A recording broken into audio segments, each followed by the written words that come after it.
without much ado, let's give our undivided attention as we listen to the Word of God, Dr. Reverend Lyndon Ladera. Together with the wife, Ma'am Maribel, please come for recognition.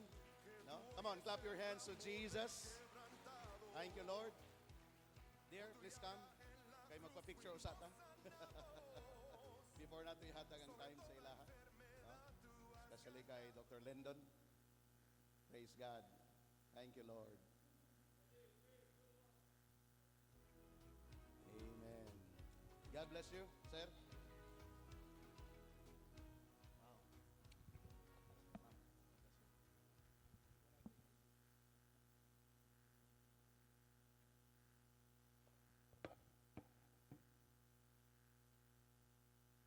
Good morning, people of God. Pakiingon daw sa imong silingan, lingia imong silingan. Ay lang sa lingia, pakitaas ang imong tuo nga kamot. Kung nakay tuo kamot, pakitaas. Kung wala kay tuo, exempted. Ibutang sa shoulder sa imong katapad, kung maabot nimo, ina siya igsuon, karong kabuntagon, maminaw ta, sa isulti, sa atong speaker. Busa, ayog tulog-tulog diha. O pakitaas sa wala, balusi tong nagsulti sa imo ha. Ina siya igsuon. Salamat sa reminder karong kabuntagon. Akong pangutana ngano nagpiyong na ka o nagpiyong na diha. Well, brothers and sisters in the Lord, Pastor and Mrs. Pryor, thank you for the opportunity and also the leadership of the church for allowing us to be here today. It's an honor for me to be with God's people. Sige lang kung agi diri sa una. I passed through here almost 40 years ago because I was already an intern during that time. 35 years ago. Balik diri, adto nasipit, adto sa Bohol, balik and all that. But Butuan was so different back then. And nag-share na ko kay Bishop Charles sa situation. Prophetic to ba ha? Prophetic to. And as I said, different things are happening in this place and I'm honored to be here today. And dili lang na siya but also I believe something or God is working out something not only for this church but also for your families here in this place. Amen? O palakpakan na nato si Lord karong kabuntagon. That's why as we move along this morning, I'd like to just allow you to just bow down your heads with me. Let's come to the Lord in prayer. Father, we honor you this morning and we acknowledge your presence and your majesty in our midst today. As we listen to your word, Lord God, I pray that you would open our understanding, our vision, Lord, and allowing you to guide us through this message you have for us today. May your name truly be exalted, Lord, this morning as we listen to you and to your word today. In Jesus' name we pray. Amen and amen. Palakpak kay Lord, come on. We've been hearing and reading and learning and probably preaching Zechariah chapter 4 verse 6, which says, "So he said to me, this is the word of the Lord to Zerubbabel, not by might nor by power, but by my spirit, says the Lord."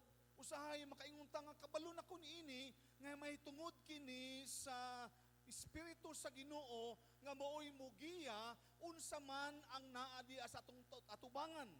But I studied this particular passage, especially chapter 4 and the whole of Zechariah nga libro, nakita nato diri or nakita nako personally that Zechariah 4:6 speaks more than what we think of it. Nga naman, because in this particular story, there's a name or a man named Zerubbabel, and si Zerubbabel was a kanang leader siya coming out of Babylon. Mga Israelites sila because the Lord was angry at this particular people they were taken out of Israel and was thrown to Babylon for 70 years. Halos nangamatay na tong mga tao, gihulbot sa Ginoo sa Israel, gidala dito sa Babylon, and this time, after 70 years, a new breed of Israelites, and they are now called the Jews, or the remnant out of that, coming back to Jerusalem to build the temple of God. If Nehemiah was to build the walls, this Zerubbabel, the leader of Israel at that time, his mission is to build the temple of God. Mayunta nga, okay lang na magbilog temple. Siguro when this building was built, millions were spent. Balikan ko muna yung context. When King Solomon's temple was built, ang cost ana today is about trillions of dollars. Dollars ha? Not pesos. Mag-compute kasi mong calculator, it goes beyond what was written because we are only conditioned to millions and probably billions, but never trillions. So when they came out, klaro sa vision ni Zerubbabel from God, go and rebuild the temple. And that's the second temple. Ang third temple, same temple, it was only expanded by the Romans later. O sinita mo, medyo gamay-gamay lang ang iyang need.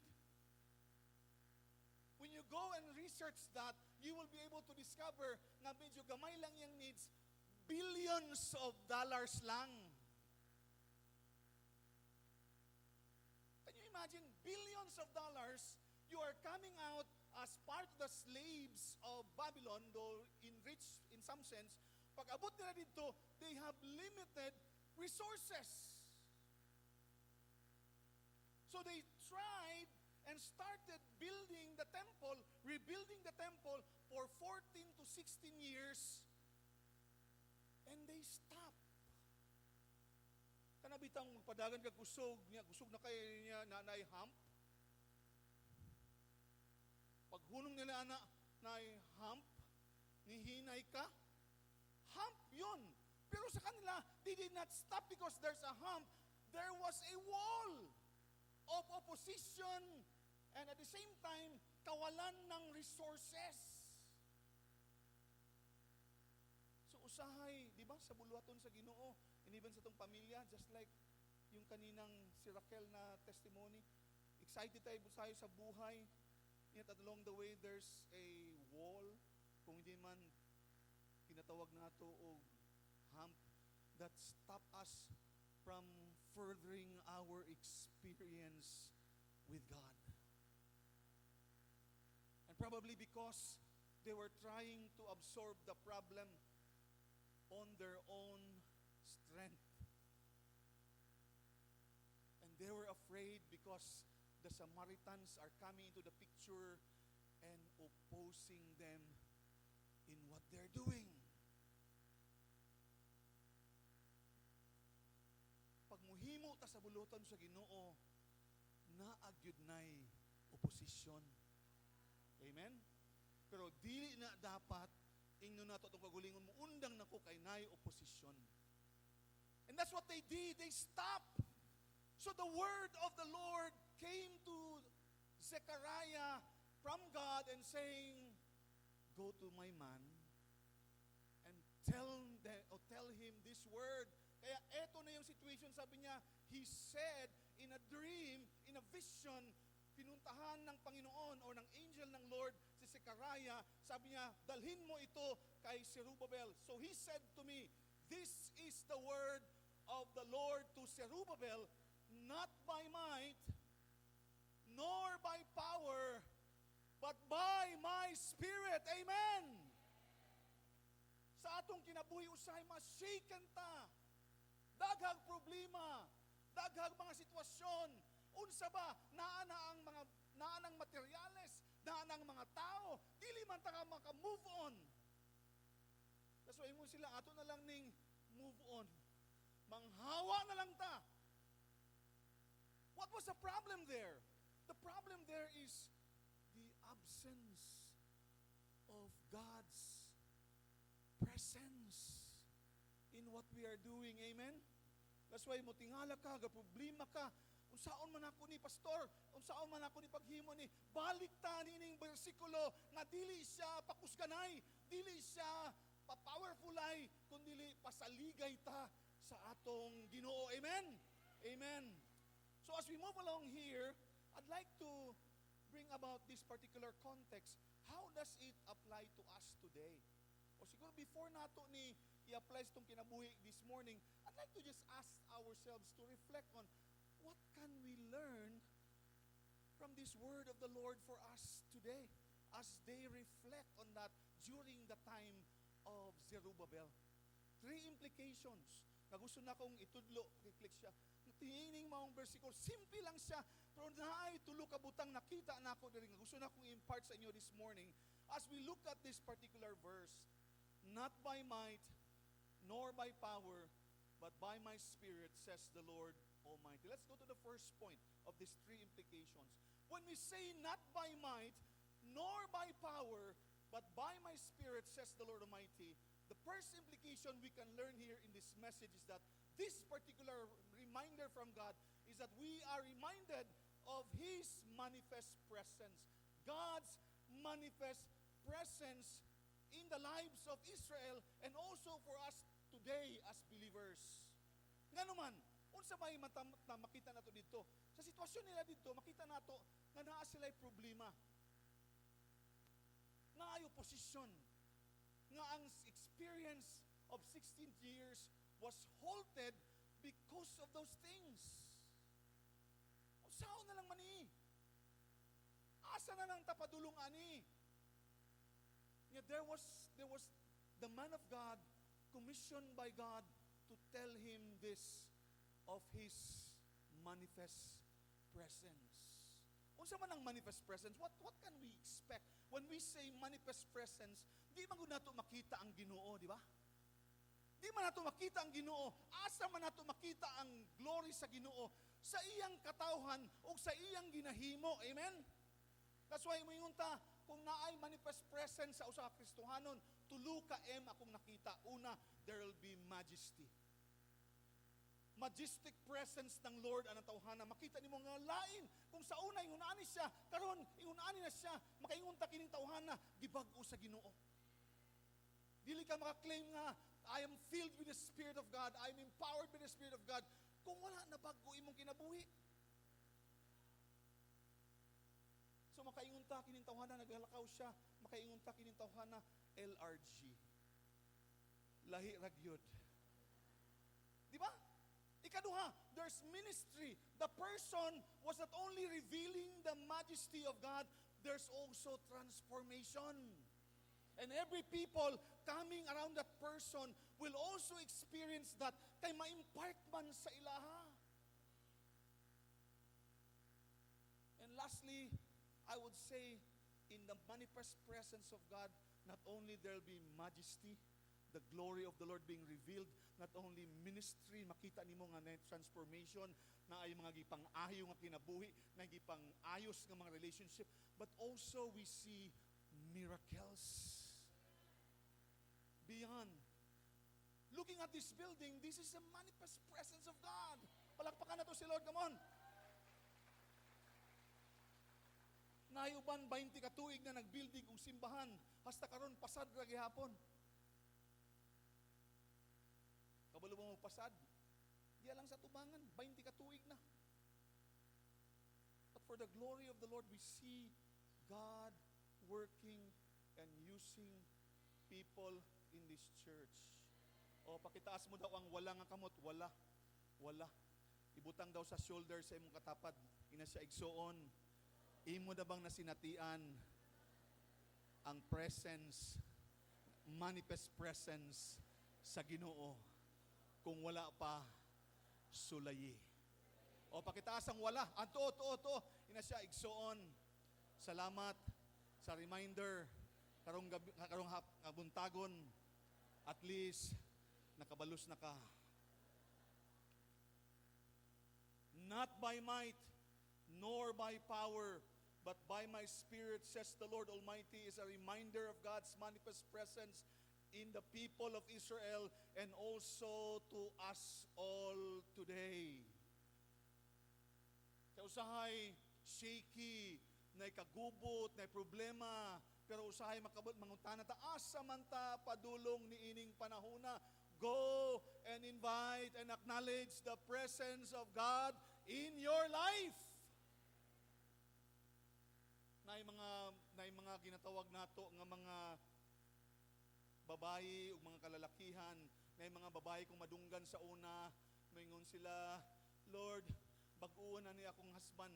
Pero samtang nagaampo siya sa iyang husband, pag makita siya sa iyang husband, ihang awayon ni husband. Baan niya, pagsulod sa iyang bana, asa makagikan? Nganong karon ka lang? Nganong hubog ka? Kinsa imong kauban? Nawala ang kahubog sa iyang bana. Pero pagkaugma, mao gyapon. Nganong karon ka lang? Asa kagikan? Kinsa imong kauban? Nganong hubog ka? Kanang upat nga statement. Murag research questions. Sige siya, 1 week, 2 weeks, 3 weeks, 2 months, 1 year, 2 years. Asa kagikan? Nganong karon ka lang? Kinsa imong kauban? Nganong hubog ka? Mawala ang kahubog, mubalik ka pod. After 2 years, nahimasmasan ang bana. Pag-abli niya sa pultahan, giunahan niya, asa ko gikan? Nganong karon lang ko? Kinsay akong kauban? Nganong hubog ko? Mga kaigsunan, ayaw naghimuha ha. Daghan kaayog mga asawa nga gusto nilang mabago ilang bana, especially. Pero wa ko nakadungog og testimony sa mga men nga akong na-encounter nga niingon siya nga dako akong pasalamat sa Ginoo kay kong asawa yaw-yawan nabag-o ko. Unsa bay ako nadunggan? Salamat sa Ginoo kay kong asawa may inampuon, giampuan ko unya ang balang espiritu mo inibag-o kanako pinaagi sa akong misis. Amen? O palakpakan nato si Lord, come on.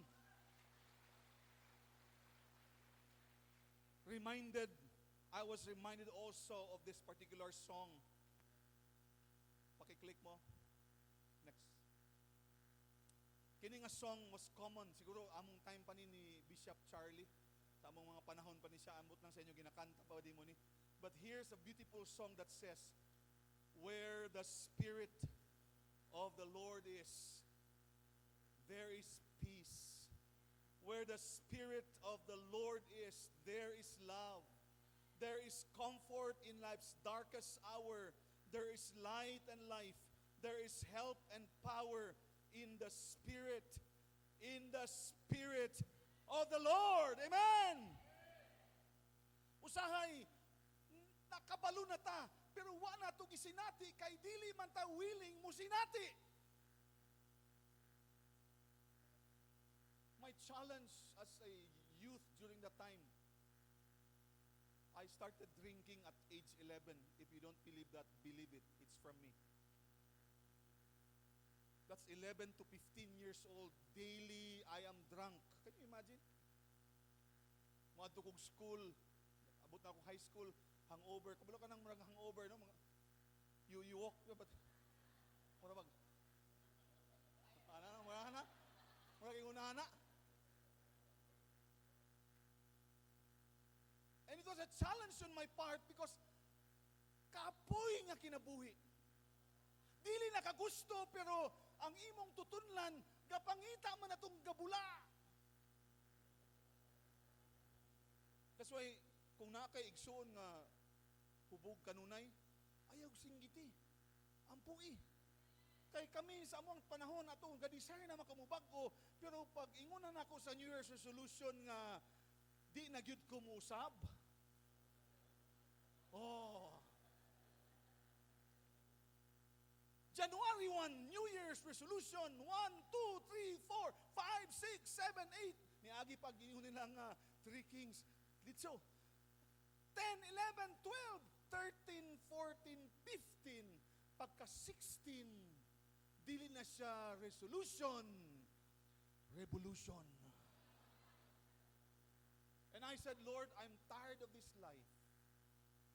And one November afternoon, I was in church having our Bible study, basic Bible study. I was already a Christian, I was already baptized, but it was the first time I encountered the Spirit of the Lord.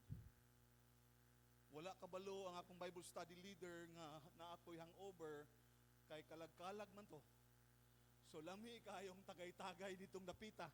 Pag-abot na ko sa simbahan, leader ko sa youth, pero grabe po ang sikreto.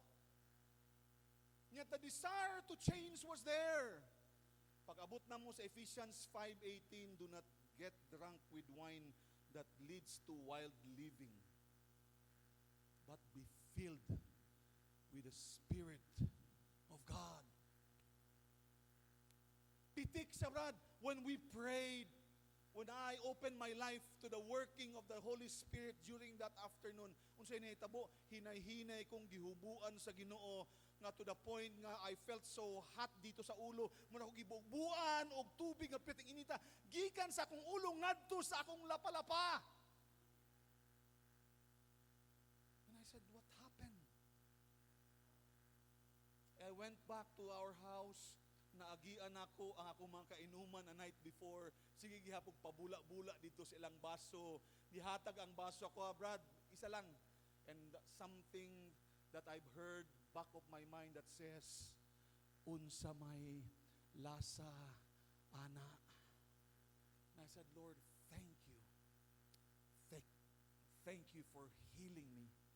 Thank you for transforming me in that particular afternoon. And I said no to that because it was not me, it was the Spirit of God. Amen? O palakpakan na to si Lord, come on.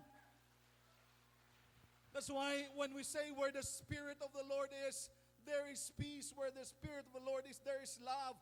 There is comfort in life's darkest hour. There is light and life. There is help and power in the Spirit of the Lord. That's why the discouraged nga mga Kristohan ay mga Israelites nga naa ditong panahona, they stood up. They stopped from what they're doing aside from the temple and they went back and finished the work of the Lord in the next 7 years.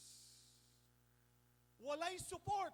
The people were broken. The people were ginatawag na itong bankrupt. They were not that influential. Yet the Lord used His Spirit to provide the provision during that time of Zerubbabel.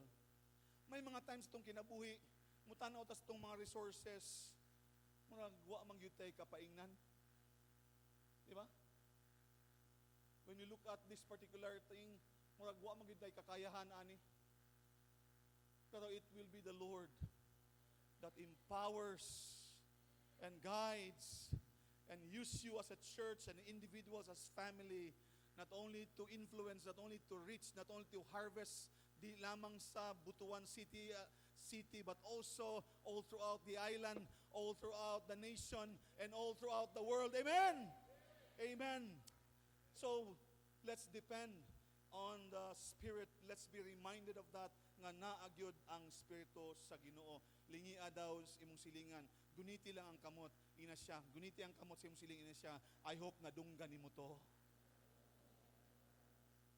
Not only is a reminder of this manifest presence of the Lord, but also secondly, let me bring to you the second point this morning.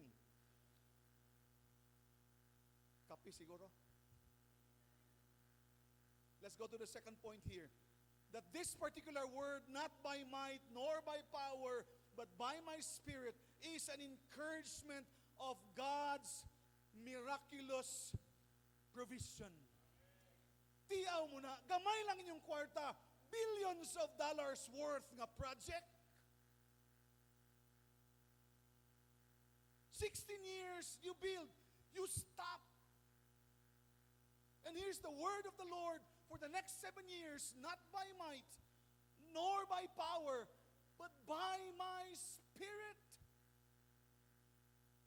Di ba usahay ka nang malugmok ta? Na yung mga times ma-discourage ta? Tanan man siguro ta. Kisa pa diri wala pa naka-experience og discouragement. But pakitas daw kamot. Kisa diri na discourage na. Taas daw kamot. Kinsa diri walay problema. Kinsa diri daghang problema. O kisa diri wa kasabot sa ginasulti ni pastor. We know that there's problem. There will be crisis along the way. And yet the promise of God will also accompany us in that journey. Amen? O palakpakan nato si Lord. Come on. Miraculous provision nga naman. Wa man sila resources. Yet God opens up the way. He even used King Darius of Persia and non-Israelite to support the project. Ayaw limitahi ang Ginoo. Ayaw ibutang sa box ang Ginoo when He will provide for your needs. Yung pa sa akong professor nga Amerikano siya, don't put God in a box because God is not a tiger that you need to put in a box. Allow the Lord to do His way in your life, in your church, in your family, because it is not by might nor by power, but by my Spirit. Mangutana ko karon sa imo igsoon, naa ba kay panginahanglanon karon? Naa ba kay krisis nga ginatubang karon? Kabalo mo tanang tao karon na ay krisis ginatubang. Nako isa na duan nga church one time and I was praying for them. And this church is rich. Yet when as I pray for these businessmen that were there, they had problems since the pandemic. And little by little, they experienced the power of God. Nga, tabangan ta. That even if moingon sila nga ingon, ani, bagsak kutong economy, ang tao na nag-ingon, ang economy sa Ginoo, dili dependent sa economy sa tao. Amen? Palakpakan ulit nato si Lord, come on! Because when He provides, oftentimes makaingon ta nga,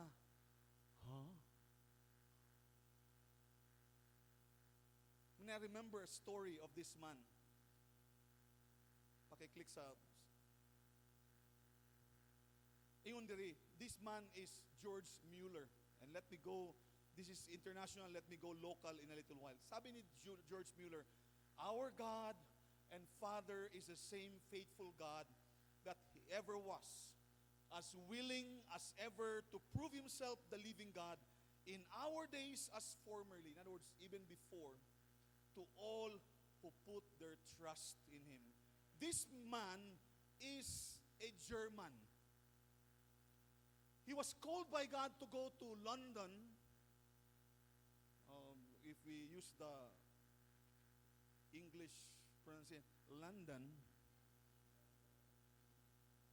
Ang burden sa Ginoo sa iyaha to start an orphanage. Dagan naman ko natuan ng orphanage.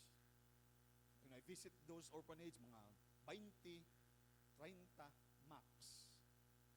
But this man started and it expanded to about 4 orphanages, a total of 10,004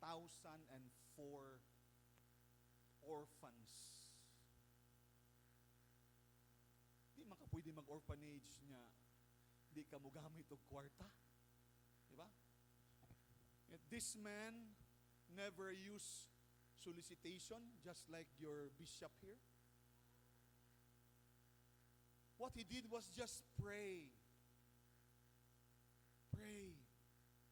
There was one morning, isa kabuntag niya na, nagampo sila, long table. I believe that was the first orphanage they have. Naglingkod ang mga bata na ay baso, na ay plato, na ay probably kutsara, o niya, walay pagkaon. And George Mueller said, children, let us thank the Lord for God's provision. Ingon sa mga bata, asa may provision. And they just prayed. Just pray with me and thank God. As he finished praying that morning, nay nanuktok sa ilahang pultahan. Hinahinay adto dito si George Mueller sa pultahan. Niya nagsunod ang mga bata. Pag-abli niya nasyak siya, niya mga bata sa likod.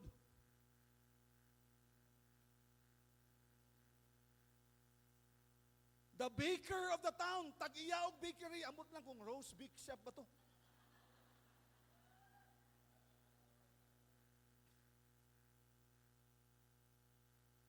Sir, gabi na overbake me. Kung dili namon ni ma-release ang bread karon madaot ni siya, okay lang ba sa imuha nga ihatag namo ning mga tinapay sa imuhang mga kabataan? Moingon siguro si kung taas og garbo si George, okay lang busog man mi. Okay lang. Okay na, di na mi, okay na busog na mi. No, he was recognizing that it was the answer of God for them. Amen. So, to make the long story short, niabot sila ito, kaon sila tinapay, ingon ang mga bata, naaman di ay ni. As they were eating those bread and enjoying the provision of the Lord, napoy nanuktok sa tubangan. Adto na po sila sa tubangan. Pag-abli, ana po, mga I can imagine,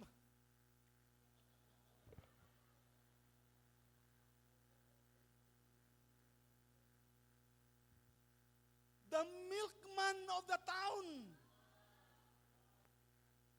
Ingon siya, Sir, okay lang ba sa imuha kay about an hour ago, na flat ang ako ang milk van sa imong atubangan mismo.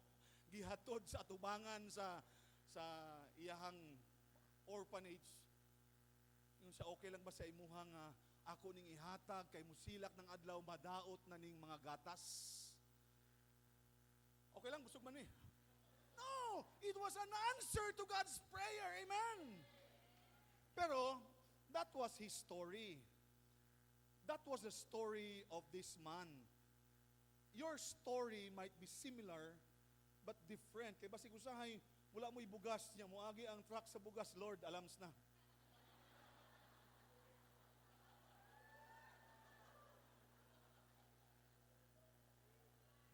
Adto kas palingki, daladala ka dito og basket, agi kas katong mga buhi nga tilapia, Lord, alam na. Alam. Because that leads me to my second illustration this morning. Pag-click sa story. And this story happened years ago, but I only learned about this personally from the person who related this to us. And his name, gipicturan yun ako ni, because there was one time, we were standing here in this place, and there's a man coming from this place, medyo idadan na siya, niduol siya sa mua, ingon siya, as we were sitting here, he related to us a story. I believe, kabalo sila, Pastor, asa ni Dapita. Itago na lang natin sa lugar na Ebenezer Bible College. That's where I graduated together with my wife. Alam na alam ni Pastora yan. Umupo siya doon kasi wala siyang pera para mag-aral patuloy sa school. Nakapag-enroll na siya, wala siyang pambili ng pagkain.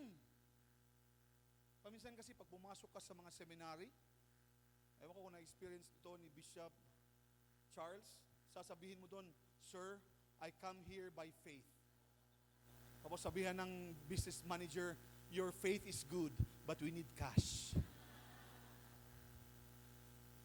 So andun siya nag-praise, Lord, Ginoo, kung tinuod ka sa akong kinabuhi, ipakita sa kuha, Ginoo, ang imong pagkaikaw. And this is, we call him Pastor Bonifacio. I only met him during that day. Nikisaw ang tubig. Nigawas ang barakuda.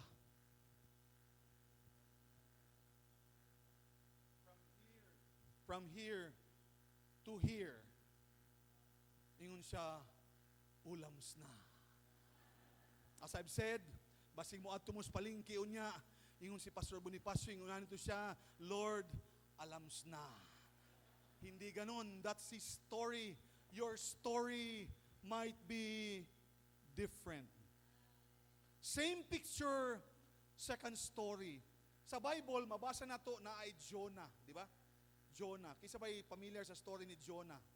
O, tananta. Si Jonah, lalaki. Pero ang Jonah, nga among nakaila, babae.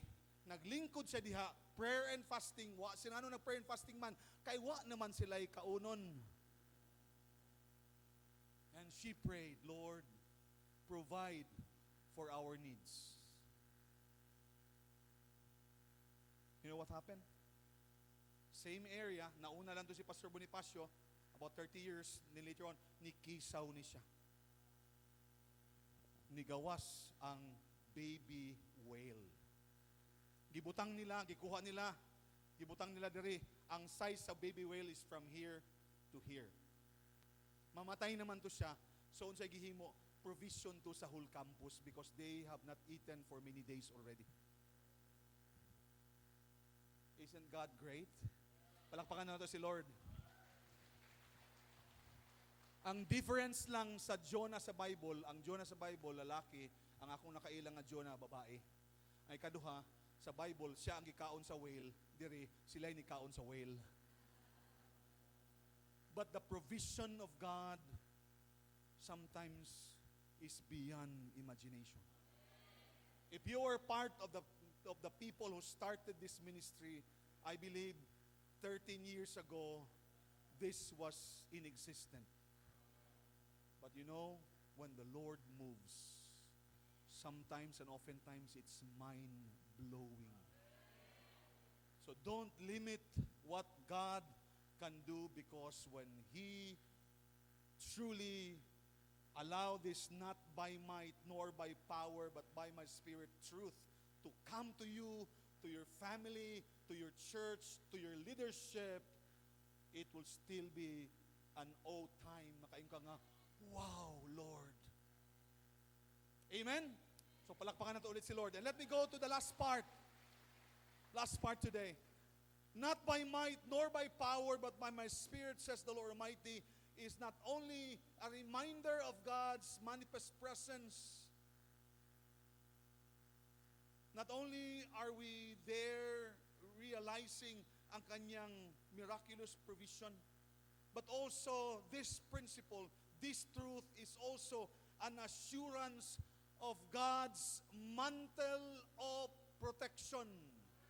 Bisag asa man ta, gubot man, delikado man, wherever we go, the Lord will be there to protect us. Tanaw nimo ang situation, there was a threat to the people.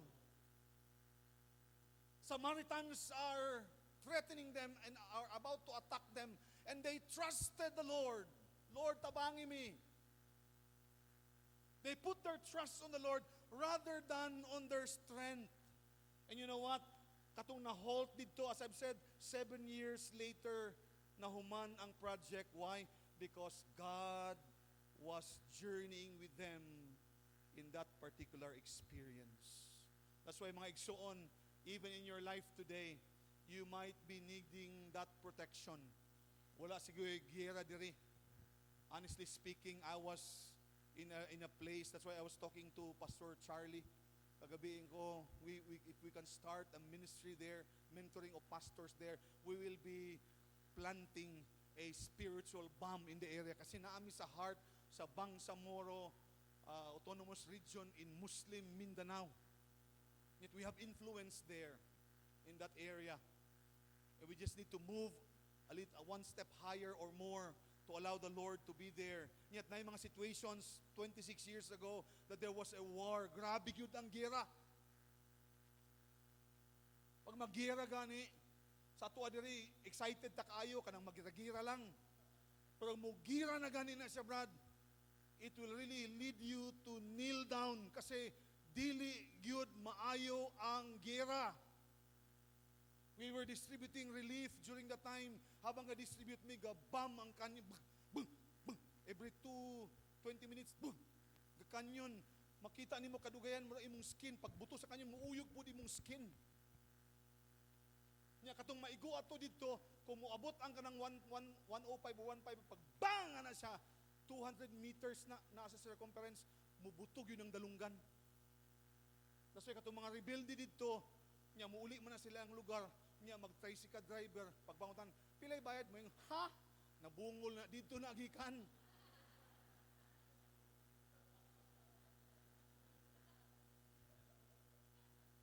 Maligyan isda. Ay, isda, matambak ka. Tagpilang kilo, matambak ka gani.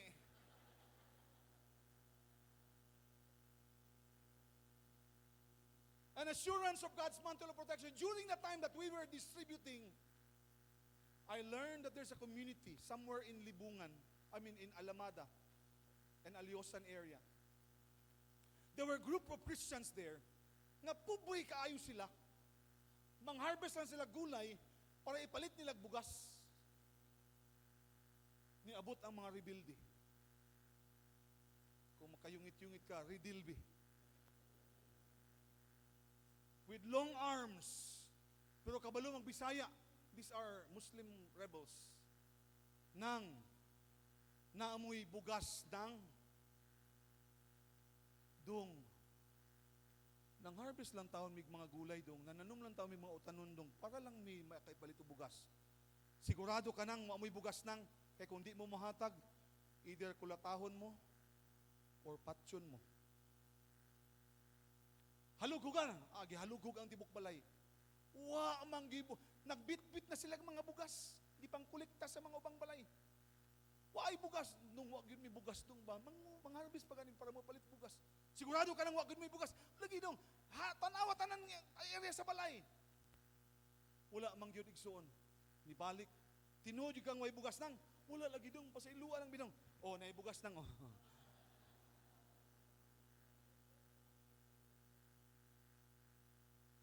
When God protects, He also provides. Amen. Nakoy picture diri. Nakoy picture. Related yapon niya na. Next picture. Di ba pag naigira, sunog yun na diri.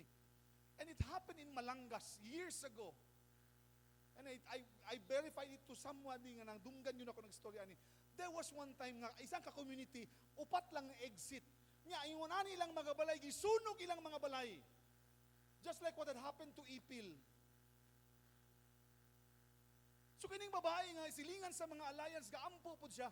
Unsa gihimo niya? Gikuha niya tong mga dagko kay niya nga mga habol nga 555.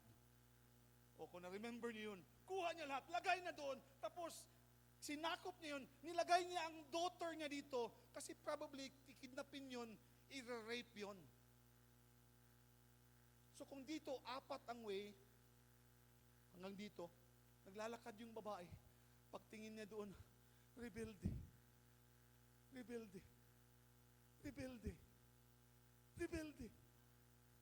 Takaw lang siya, gaampo ka, tulo yung Lord.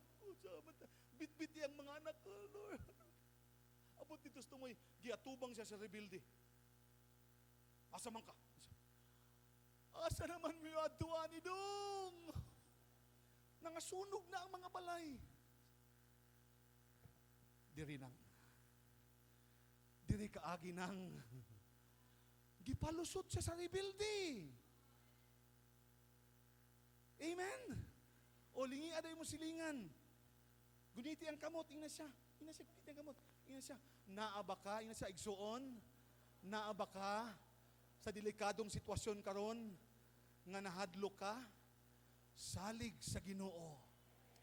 Palakpakan na to si Lord. One more story before I close. One more story before I close. His name, or DMS siya ng Zamboanga area. As he was driving his motorcycle, he was driving carefully. Yet, sa situation, his Reverend or DMS Candes, as he was driving the motorcycle, supervisor siya sa ministry, na disgrasya siya igsuon. Ang iyang motor na lupad, naabot sa daplin, nabilin siya dito, ang iyang motor na adto sa kilid. Siguro iyang motor, ang brand ato, TRK. Tingog ray kusog.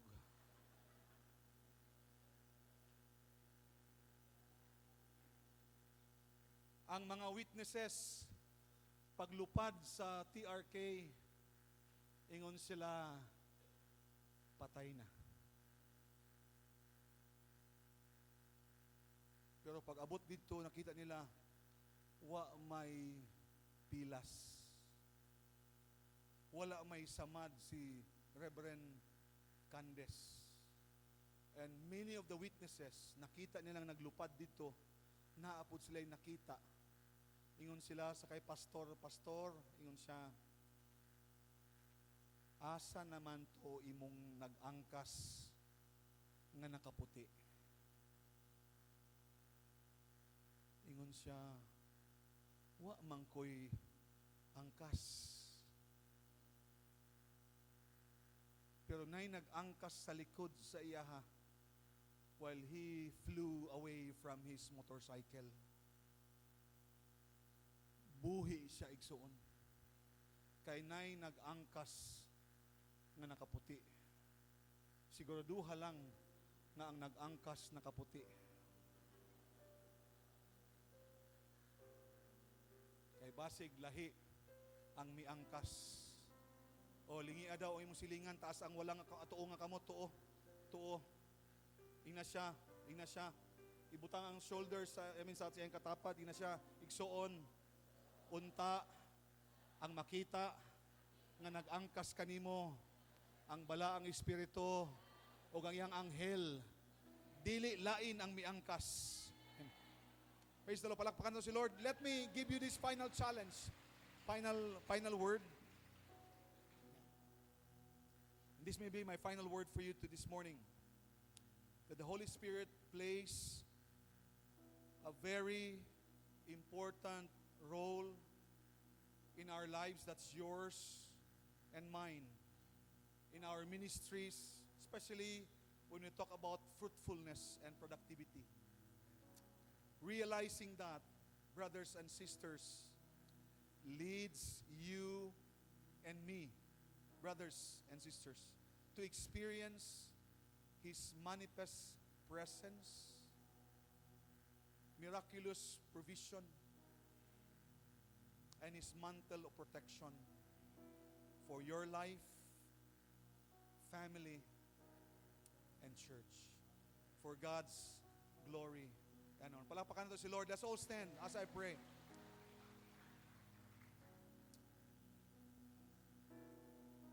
Father, we recognize your presence in our lives today.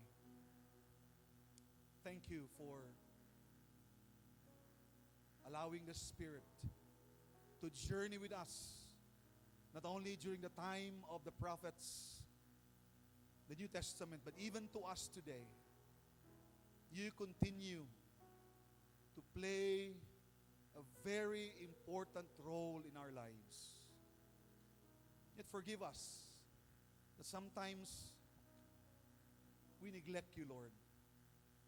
We put you aside and try to do things on our own. Nga usahay makaresulta, Lord, sa pagkabuhol-buhol nga sitwasyon sa among kinabuhi. We come to you this morning asking your Spirit to move in us and through us continually. Continue, Lord, to allow your glory to be seen in this church, from its leadership down to its members, and even to the community, Ginoo, sa mga katawhan nga imo pang pagaluwason diri sa area o i-disciple in the coming days. Lord, allow your breakthrough to be here in Butuan City and beyond. For your glory and honor and praise, we ask all this in Jesus' name. Amen and amen. Amen.